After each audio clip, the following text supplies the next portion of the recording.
কতদিন থাকবে? আল্লাহ তাআলা যতদিন আপনাকে আয়াত রেখেছেন এতদিন তুই আপনি থাকবেন।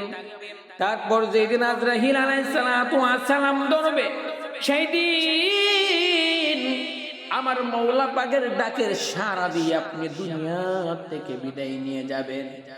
কিন্তু সম্পদ একটাই থাকবে, আপনার সন্তানকে ভালো আদর্শবান যদি সন্তান বানাতে পারেন, কোরআনের হাফেজ, হক্কানি আলেম, দুনিয়ার মধ্যে থেকে আপনি চলে যাইতে পারেন।